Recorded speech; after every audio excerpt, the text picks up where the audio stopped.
নির্বাচনী ইশতেহার নিয়ে কথা হচ্ছিল, যেখানে আপনি বলছেন যে আশা করা যায় যে রাজনৈতিক দলগুলো অন্তত যে অঙ্গীকার দিচ্ছেন সেগুলো ক্ষমতায় আসলে তারা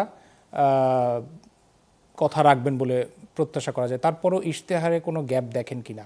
বিশেষ করে যেমন ইশতেহারে আলাদা করে জামায়াতে ইসলাম তারা যেমন উল্লেখ করেছেন মুক্তিযুদ্ধের দল বিরুদ্ধের দল নিয়ে, এটা নিয়ে রাজনৈতিক দলগুলো বরাবরই এই এই বিতর্কে জড়িয়ে যান বা এটা নিয়ে তারা একে অপরের মতো করে বক্তব্য বা ন্যারেটিভ যেটাই হয় না কেন, শিক্ষার্থীদের কাছে মুক্তিযুদ্ধের সঠিক ইতিহাস তুলে ধরবে জামাত, সেটা আবার আলাদা করে ইশতেহারে এটা উল্লেখ করা হয়েছে। সঠিক ইতিহাস তো আপেক্ষিক বিষয়। আমরা যত জানি জামাতের ইতিহাস এক ধরনের, আওয়ামী লীগ এক ধরনের বয়ান তৈরি করেছিল, বিএনপির যিনি প্রতিষ্ঠাতা যিনি স্বাধীনতার ঘোষক, বিএনপির কাছে মুক্তিযুদ্ধ অন্যরকম। বাট এসব তর্কে আমি যাব না, আমি শুধু একটি কথা বলি, জামাত যে একটি কথা বলেছে যে 5 ঘন্টা নারীদের কর্মঘণ্টা করবে, 3 ঘন্টা সরকার ভর্তুকি এটা দেবে, একদম অবাস্তব এবং কি বলে যে কর্মবিনাশী পরিকল্পনা। কারণ ধরুন আপনার টেলিভিশনে এটা একটা কি বলে একটা সম্মিলিত কাজ।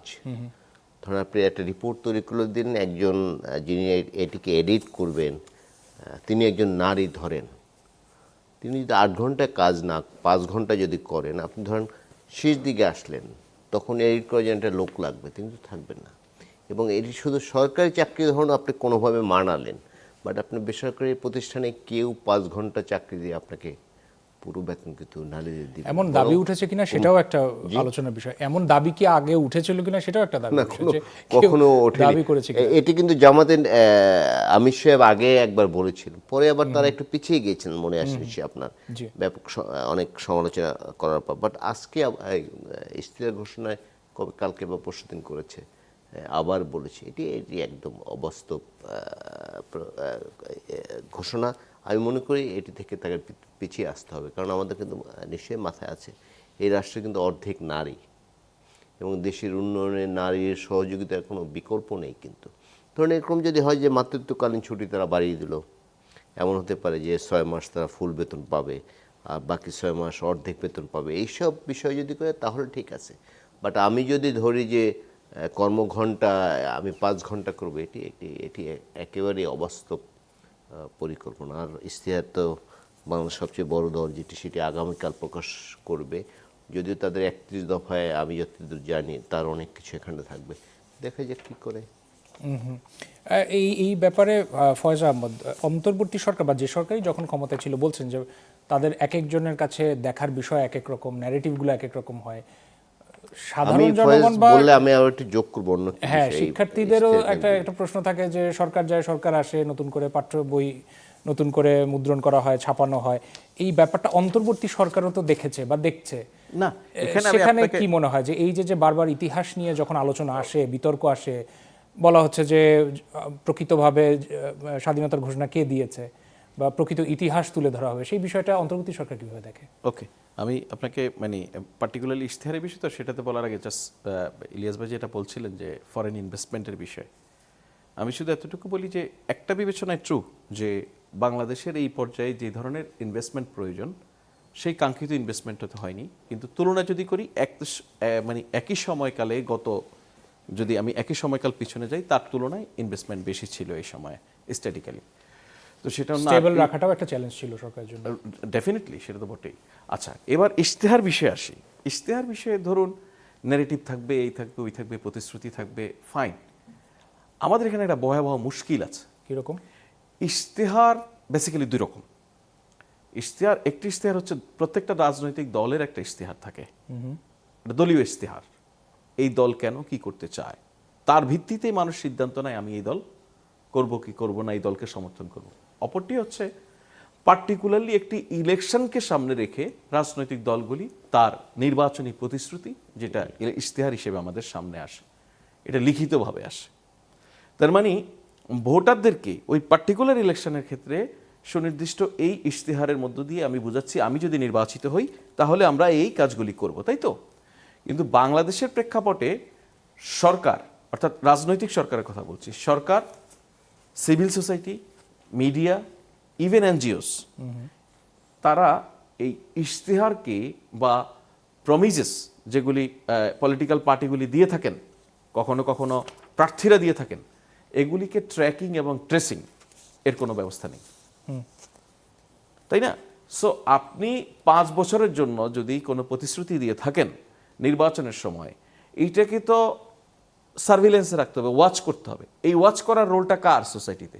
মিডিয়ার, এনজিওর, সিভিল সোসাইটির? আমাদের কেউই এই কাজটা করে না। যে নির্বাচনের সময় পার্টিগুলি ইশতেহার দেয়, সেই ইশতেহার নিয়ে নানানমুখী আলাপ আলোচনা হয়, নির্বাচনের শেষে আমরা এটা ভুলে যাই। মিডিয়া যে কাজটা করে সর্বোচ্চ, সেটা হচ্ছে যখন ওই দল 1 বছর ক্ষমতা পূর্ণ করে তখন একবার ইশতেহার নিয়ে একবার রিপোর্ট করে যে তুলনামূলক। কিন্তু আপনি সুনির্দিষ্টভাবে ট্রেসিং কি করতে পারছেন কিনা, ট্র্যাক করছেন কিনা, আদারওয়াইজ এর কোনো বাস্তবতা আপনি প্রত্যাশা করবেন, এটা উচিত না। বিকজ পলিটিক্যাল পার্টি তার কমিটমেন্ট দিয়ে সরকারে যখন যাবে, সে এই বাস্তবতায় যতগুলি কমিটমেন্ট করছে, সরকারে যাওয়ার পরে তার সঙ্গে আরো নিউ চ্যালেঞ্জেস যুক্ত হয়। এই সমন্বয় করতে পারাটা খুব ডিফিকাল্ট। কিন্তু যে কোনো সরকারের জন্য নাগরিকদের পক্ষ থেকে, যারা নাগরিকদেরকে প্রতিনিধিত্ব করেন, কারা করেন? টেলিভিশন, মিডিয়া করেন, এনজিও করে, সিভিল সোসাইটি করে, নানান ফর্মে। এই নাগরিকদের পক্ষ থেকে প্রতিনিয়ত এক ধরনের প্রেশার থাকা উচিত, যেটাকে আমি বলছি ট্র্যাক করা এবং ট্রেস করা। আমি ফয়েজের সঙ্গে এটাই যোগ করতে চাই। আপনি যে প্রতিশ্রুতি দিয়েছেন, আপনি ক্ষমতায় যেতে পারলে বা রাষ্ট্র পরিচালনার দায়িত্বে যেতে পারলে প্রথম বছরে এই করবেন, এই প্রথম বছর ট্রেস করছে কে? বছর শেষে এসে আপনি ক্রিটিসাইজ করতে পারছেন। সো আমি আমার দায়িত্ব যদি শুধুমাত্র ক্রিটিসিজমের মধ্যে আটকে রাখতে চাই, তাহলে আমি 1 বছর অপেক্ষা করব, 5 বছর অপেক্ষা করব। আপনি পারেননি বলে বলবো, কিন্তু প্রতিনিয়ত ধরিয়ে দেওয়া, আপনি বলেছেন 1 বছর এই করবেন, 1 বছরে 3 মাস চলে গেছে, এতটুকু হয়েছে, এতটুকু হয় নাই, কবে করবেন? এই অ্যাকাউন্টেবল করা, মানে এই অ্যাকাউন্টেবল করবে কি? এটা কি শুধু মিডিয়ার ভূমিকা? নো, আমি শুধু মিডিয়া বলছি না। আমি বলছি যে যেই সরকার যারাই আসুক না কেন, এটা নিজেদের স্বার্থে, রাষ্ট্রের স্বার্থে, জনগণের স্বার্থে এটার একটা অফিসিয়াল ইনস্ট্রুমেন্ট তৈরি হতে পারে। ডিজিটালি আপনার এটা মনিটর করার মতো, প্রতিনিয়ত সূচকের মতো শেয়ার বাজারের কতটুকু হলো না, সেই জায়গাটা হতে পারে। তাহলে ইনসাইড দ্য গভর্নমেন্ট, আমরা তো গভর্নমেন্টকে যখন অ্যাকিউজ করি তখন পুরো গভর্নমেন্ট ধরে অ্যাকিউজ করি, কিন্তু ইনসাইড দ্য গভর্নমেন্ট সেখানে তো কতগুলি প্রতিষ্ঠান থাকে, এক এক প্রতিষ্ঠানের এক এক দায়িত্ব থাকে। তাহলে গভর্নমেন্টও তার ভিতরকার প্রতিষ্ঠানগুলির ব্যক্তিদের পারফরমেন্সকে রেগুলারলি ইভ্যালুয়েট করতে পারবে যে ঠিকমতো পারফরমেন্সটা হচ্ছে কিনা। সেই জন্য এই ট্র্যাকিং ট্রেসিং সিস্টেমটা ইন্ট্রোডিউস করা, সরকারের দিক থেকে হোক, ভবিষ্যতে যারা সরকারে আসবেন, আদারওয়াইজ এনজিওস হোক এবং সিভিল সোসাইটি অর্গানাইজেশন হোক, মিডিয়া হোক। আমি ফয়েজের সাথে আমি এটা যোগ করতে চাই। ফয়েজ যেটি বলেছেন যে এটা ট্রেস করা, ট্র্যাক করা, যে কি করছে না করছে।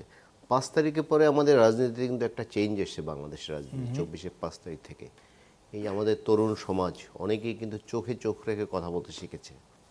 আমি রাজনৈতিক দল এখন কথার ফুলঝুরি ছোটালাম, কিন্তু আমি গিয়ে কিছু করলাম না, আমি জনগণের সঙ্গে যা ইচ্ছে তাই করলাম। আমার ধারণা সেই বাংলাদেশে আর আসবে না। কারণ আপনি দেখুন যে এবার যারা আন্দোলন করেছে, এমনি তো রাজনৈতিক দলগুলো আছে, বিএনপি, জামাত, অন্য দল করেছে, সঙ্গে চূড়ান্ত পর্যায়ে আন্দোলনটা যারা চূড়ান্ত পর্যায়ে নিয়েছে তাদের বয়স ধরুন 17 থেকে 25 বা 27 বা সর্বোচ্চ 30। এই শক্তিটি কিন্তু আগামী 30 বছর নিজেরা রাজনীতি করবে অথবা নিজেরা রাজনীতি সচেতন থাকবে। সুতরাং ট্রেডিশনাল যে পলিটিক্স বাংলাদেশে, যে রাজনীতিবিদরা নানা প্রতিশ্রুতি দেবে আবার নির্বাচনের পর ভুলে যাবে, সেই বাংলাদেশ আমার মনে হয় বাংলাদেশের সামনের দিনে আর আসবে না। সুতরাং এটি কিন্তু একটি, এবং তাদের দৃষ্টি কিন্তু রাজনীতিবিদদের উপর থাকবে যে তারা কি করছেন। এবং I am sorry to say, যদি রাজনীতিবিদরা সে আগের প্যাটার্নে চলতে চান তাহলে পরিণতি কিন্তু শেখ হাসিনা। এখন পর্যন্ত রাজনৈতিক দলগুলোর আচরণ কি মনে করেন আপনি, যে প্যাটার্ন চেঞ্জ হয়েছে, তারা কি রিয়েলাইজ করছেন? অনেকটা হয়েছে, কিছুটা হয়েছে, অনেকটা আমি বলবো না, কিছুটা হয়েছে, বাট হতে বাধ্য। একটি নির্বাচন হচ্ছে একটি চূড়ান্ত মুহূর্ত, এরপর থেকে রাজনীতি বদলে যেতে হবে। রাজনীতি না বদলায় তাহলে কিন্তু আবার সে বিপদে পড়বে। যেমন যে দলটি 15.5 বছর ধরুন শেখ হাসিনা যে পালিয়ে যাবে, এটা এই ভূখণ্ডের কোনো মানুষ চিন্তা করেছে? এবং অনেক সচেতন মানুষও ভাবতেন যে এই দুর্নীতি শাসন কোনোদিন মানে তার জীবদ্দশা অবসান হওয়া সম্ভব না, কিন্তু হয়েছে। কিন্তু